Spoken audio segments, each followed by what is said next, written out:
வணக்கம். என் பெயர் டாக்டர் புரை தவான் மற்றும் இன்று இந்த வீடியோவில் நாம் பார்கின்சன் நோயாளிகள் எது உலர்ந்த பழங்களை சாப்பிட வேண்டும் என்பதை குறித்து பேசப் போகிறோம். இப்போது நாம் அனைவரும் அறிவோம், பார்கின்சன் என்பது மூளையின் ஒரு குறைபாடு. மூளையின் உள்ள செல்கள், குறிப்பாக நரம்பியல் செல்கள் சேதமாகி வருகின்றன. இதனால் டோபமின் குறைவாக உருவாகிறது. எவ்வாறு எங்கள் மூளையில் டோபமின் குறைவாகும் போது எங்கள் மூளையின் மற்றும் எங்கள் மசில்களின் ஒத்திசைவு குறைய ஆரம்பிக்கிறது. எனவே நாங்கள் உணவு எடுத்துக்கொள்ளும் போது அது எங்கள் மூளையில் டோபமின் அளவை அதிகரிக்கும் வகையில் இருக்க வேண்டும். மூளையின் ஆரோக்கியத்திற்கு பாதாம் மற்றும் குரோதம் முக்கியம். இவை டோபமின் அதிகரிக்க உதவுகின்றன. பள்ளியில் பெற்றோர்கள் இதை சாப்பிடச் சொல்வார்கள். தினமும் 10-12 பாதாம் சாப்பிடுங்கள், இது மூளைக்கு நல்லது. நாம் பள்ளிக்கு செல்லும் போது எங்கள் கையில் வறுத்த பாதாம், அக்ரோட் கொடுக்கப்பட்டு சாப்பிடுங்கள் என்று கூறுவார்கள். மூளைக்கு ஊட்டச்சத்து முக்கியம். மூளை பலவீனமாக இருந்தால் அதற்கு சக்தி அளிக்க நமக்கு வைட்டமின்கள் மற்ற அனைத்தும் முழுமையாக இருக்க வேண்டும். அப்போது மூளையில் சேதம் குறைவாக இருக்கும். மூளை தினசரி சரியாக பழுது பார்க்கும். இதனால் நமக்கு நல்ல திறனை பெறலாம். மூளை சிக்கலான விஷயங்களை சிந்திக்க முடியும்.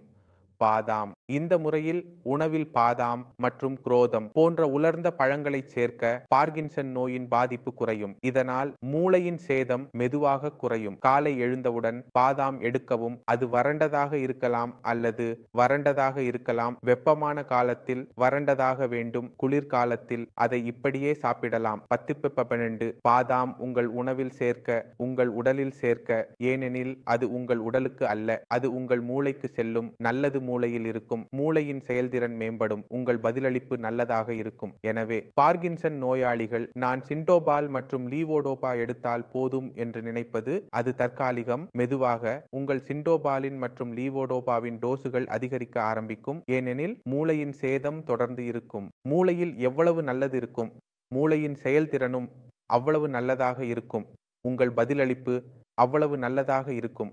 எனவே பார்கின்சன் நோயாளிகள் நான் சிண்டோபால் மற்றும் லீவோடோபா எடுத்தால் போதும் என்று நினைப்பவர்கள் அது தற்காலிகமாகவே இருக்கும். மெதுவாக உங்கள் சிண்டோபாலின் மற்றும் லீவோடோபாவின் டோசுகள் அதிகரிக்க ஆரம்பிக்கும். ஏனெனில் மூளையின் சேதம் தொடர்ந்து நடைபெற்று கொண்டே இருக்கும். நீங்கள் இந்த சேதத்தை தடுப்பதற்காக, கட்டுப்படுத்துவதற்காக சில விஷயங்களில் ஒரே நேரத்தில் வேலை செய்ய வேண்டும். முதலில் நீங்கள் என்ன உணவு சாப்பிடுகிறீர்கள், நீங்கள் என்ன சாப்பிடலை, அதில் புரதம், கார்போஹைட்ரேட், வைட்டமின்கள் உள்ளதா என்பது மிகவும் முக்கியம். உங்களிடம் கேள்வி கேளுங்கள். இன்னைக்கு நீங்கள் நல்லது என்ன சாப்பிட்டீர்கள், நல்லது என்ன சாப்பிட்டீர்கள். இரண்டாவது முக்கியமான விஷயம், நீங்கள் உங்கள் மூளையை எவ்வாறு பராமரிக்கிறீர்கள். இன்றைக்கு நீங்கள் உடற்பயிற்சி செய்தீர்களா? நீங்கள் உடற்பயிற்சி செய்யவில்லை என்றால் உங்கள் இரத்தம் நல்லதாக இருக்காது. அது உங்கள் மூளைக்கு பயனுள்ளதாக இருக்குமா? உங்களை பற்றி கேள்வி கேட்கும் போது அது நன்மை தராது. எனக்கு சொல்ல வேண்டியதில்லை. மூன்றாவது முக்கியமான விஷயம், நீங்கள் இன்று இரவு சரியாக தூங்கினீர்களா? நீங்கள் 89 மணி நேரம் தூங்கினீர்களா அல்லது தூங்கவில்லை என்றால் நாம் அடிக்கடி தொலைக்காட்சி சேனல்களில், செய்திகளில் அல்லது ஊடகங்களில் கேட்கிறோம் 6 மணி நேரம் தூக்கம் போதும். ஆனால் நீங்கள் பார்கின்சன் நோயாளி என்றால் அதிகம் 8 மணி நேரம் தூக்கம் வேண்டும். இடையூறு இல்லாமல் நீங்கள் சிறுநீருக்காகவும் எழுந்து வர வேண்டாம். அந்த தூக்கம் உங்களுக்கு அண்டர்ஸ்டாண்ட் முக்கியம். அது முக்கியம். அதை நான் இன்னைக்கு இந்த வீடியோவில் விளக்குகிறேன். நீங்கள் ஒரு இரும்பு கார் வாங்கும் போது அல்லது ஒரு கல்லின் வீடு கட்டும் போது அது 100 ஆண்டுகள் நீடிக்காது. ஆனால் உங்கள் மூளை 100 ஆண்டுகள் நீடிக்கிறது. ஏன்? நீங்கள் இதை பற்றி ஒருபோதும் யோசித்தீர்களா? அது நீடிக்கிறது ஏனெனில் எங்கள் உடலில் தினசரி அடிப்படையில் பழுது பார்க்கும் வேலையும் நடைபெறுகிறது.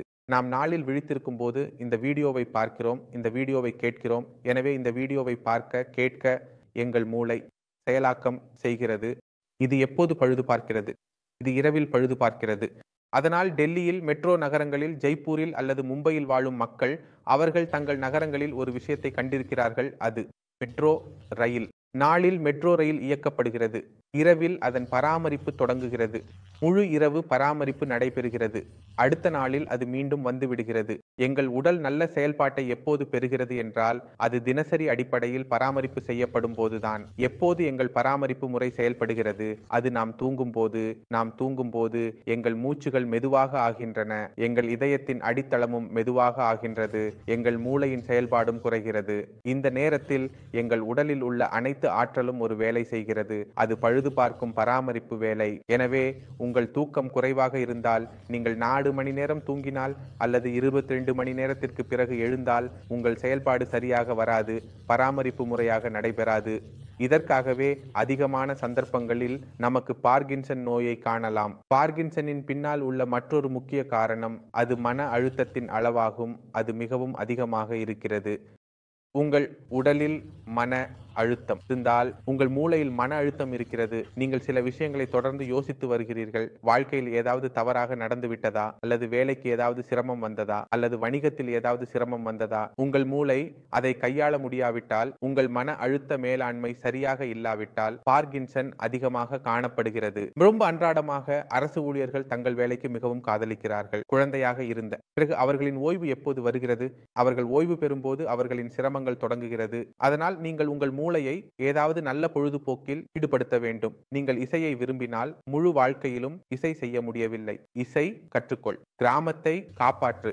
நீங்கள் குழந்தையாக இருந்தால் நீங்கள் ஓவியம் வரையினால் இப்போது நீங்கள் முழு நாளில் என்ன செய்ய வேண்டும் என்று தெரியவில்லை. செய்யுங்கள். நீங்கள் திட்டமிடுவது அல்லது விவசாயம் விரும்பினால் அதை செய்யுங்கள். ஏனெனில் நீங்கள் உங்கள் மூளையை ஏதாவது செயல்பாட்டில் ஈடுபடுத்த வேண்டும். இது ரொம்ப முக்கியம். நீங்கள் அந்த மக்களுடன் இருக்க வேண்டும். உங்களை ஃபியூச்சியாக வச்சிருக்கும் மக்கள்.